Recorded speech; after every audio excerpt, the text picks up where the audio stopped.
Dan Borowski, John Henninger, and Pat Heidon are three businessmen with a plan to build a buffalo chicken wing restaurant empire. But perhaps more essentially, Dan, John, and Pat are three dyed-in-the-wool buffalo guys, born, bred, and eternally devoted to their hometown of blue-collar workers, forever faithful sports fans, and food that brings people together. What about Buffalo matters to you so much? Why do you care so much? You know, it's funny, when I lived in Buffalo growing up, it was just the place that I lived. And it's almost like it wasn't until I left Buffalo that I became so over-the-top proud of it. And like... Why? It's just the city. I don't know. I mean, obviously the natural answer is your family, your friends, your loved ones, the vibe of the city. How would you describe that vibe? Nice, down to earth, friendly, all the things that make towns like Buffalo what they are, you know. Belief in a football team that's been lovable losers our whole life, you know. I start thinking about Buffalo, I get a little emotional because, you know, we're just a city that has been the underdog forever. And to be someone who can put that underdog on the map out there in the world, I can't believe I'm... Anyways, what were we saying? The ultimate nirvana in most sports fans, in many sports fans' world, is the Super Bowl. Oh, yeah. Do you ever see yourself or envision any kind of connection between Dan and John's wings in the Super Bowl? 100,000%. Man, like, all you had to say was wings and Super Bowl, and you could tell I like sat right up. You know, well, in our own lives, ever since we've been starting to cook wings, every Super Bowl we get crazy busy. And this past year was our first with a restaurant Super Bowl. We pumped almost 10,000 wings out of a tiny restaurant with 2 fryers. They were sold out 2 weeks in advance. So you had to take orders? You had to block up the restaurant, get there at 2 a.m. and start cooking wings like Santa's elves.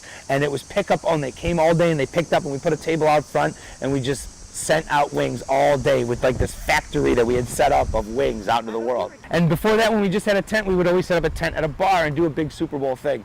In the crazy dreamer vision world that I have, I think Dan and John's would absolutely do anything when it came to the Super Bowl. And I also have a dream where the Buffalo Bills and Dan and John's are all involved in the Super Bowl. I guess maybe that's going to take a little bit longer than I probably dream it to be. But yeah, we've actually had a couple of leads on some things in New York City that didn't pan out, where sometimes they'll have people come to Times Square for their big Super Bowl whatever thing. You are in the media mecca of the world. Exactly. So something's going to break there. Yeah, and we want that. You can tell probably, I guess, just by talking to me, that I would love nothing more than to be more in the actual media. You know, we got the social media thing down, but like, yeah, I would love to do the real Super Bowl, Times Square, Good Morning America, be with the Bills go to the Super Bowl, Dan and John's go to the Super Bowl, and Buffalo becomes this giant, you know, force again in the sports world. Like, God, yeah, we would love that. Let's go back to this vision you keep referencing.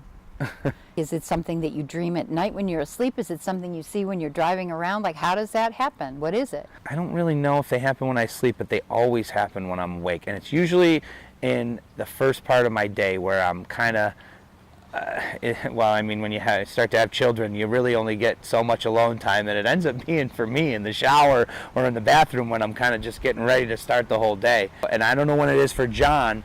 For him, I think it's later at night, actually. He doesn't have kids yet. So we just get these ideas and these epiphanies and these visions, and I'll kind of give him this whole morning onslaught of stuff, and he'll give me this whole nighttime onslaught, and we pick the stuff that works and we don't pick the stuff that doesn't. But man, I feel like we get new ideas around the clock, and they come to me in sort of like a awake state. Yeah. And where do you think that inspiration comes from? I don't know. Who's guiding you? I don't want to get emotional again, but maybe there's some kind of inherent Buffalo spirit kind of in us that makes us think of all this stuff. I mean, when we moved to New York City, and we realized that no one was really, there's a couple people doing some different things, but no one was really representing buffalo, and more importantly, buffalo chicken wings, we were like, it's already, in the 2000s, and no one's thought to do this? Like, we've got to tell people. We've got to tell people why our food in our city is so great. With doing it comes inspiration every day. A lot of people don't even understand that buffalo wings are named that because they're from the city of Buffalo. And some people even think that we're serving buffalo meat. Mm-hmm. So, like, when you have to constantly always explain it and talk about it and get excited about it, you can't help but have new inspiring ideas how to represent Buffalo and how to do the company and how to put it out there and do more things. But you're not only inspired, you believe that what you envision will happen, and then it happens. Yeah. Does that ever freak you out? Yeah, all the time.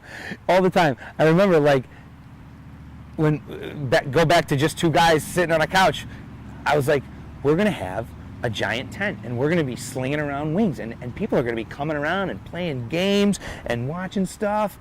And then it happens, and then I go, we're going to have a restaurant, and it's going to be in Manhattan, right in the middle of the craziest, hardest part of town. And people are going to come in, and we're going to be telling them about Buffalo, and it's going to be awesome. And then it happens, and I'm like, oh my God. I remember the first day we opened the door to the place, I was doing like a final sweep, and John went to the hardware store to get something. And I'm trying real hard not to be emotional even when I talk about it, but I was just a weeping mess when he got back. Aww. Because it all really ends up happening. Every time we envision something, it happens. And that's why I know that no matter how hard this gets, and it's so hard, it's physically taxing, mentally taxing. It's hard to keep a domestic life with families and wives and children. It's hard with the staff and our family at the restaurant to keep everybody on the same page and motivated. So no matter how hard it always gets, and it's the fourth quarter and you're just forced to dig deeper, I just always know that next vision will eventually happen. And that's why we just keep going. Because so far, we have nothing to prove that it won't. Like, it just keeps happening. So if it's just like we're down and out, it's like, stick with it. Because between you and me, we're not really, I still got to go back to work tonight and unload cases of chicken and be there till God knows what time. And John's been there sweating his brains out all day. So, I do have that vision where I know money's not everything, but it becomes a little easier, and maybe the money starts working for us instead of us working for the money. Do you ever pay homage to Teresa Bellissimo? Is she part of your world at all? Definitely Teresa and Frank, and the story, the legend. We talk about that stuff in our wing shop to people who don't know anything about Buffalo all the time. How the chicken wing started, at Teresa's bar, and her son came in, and they were the parts in the back, and they brought them out, and the rest is history. And definitely, we always are super respectful and of all the great Buffalo people who did this. We don't try to take credit for any of it. We just want to be the guys that are maybe taking it out there and showing it to the rest of the world. If there's one thing about Dan and John's wings that people don't know or that they haven't learned so far in our conversation, what would you want that one thing to be? I think the thing that we want people to know about us is that we are giving you fantastic wings and a great atmosphere, but the most important thing is that we are two guys from Buffalo who are actually passionate about this whole thing, and all we want to do is spread goodwill and neighborly Buffalo friendly vibe, and that it's authentic, that we really love it and that we really mean it. It's not just an idea that we had, like, it's in us from our head to our toes.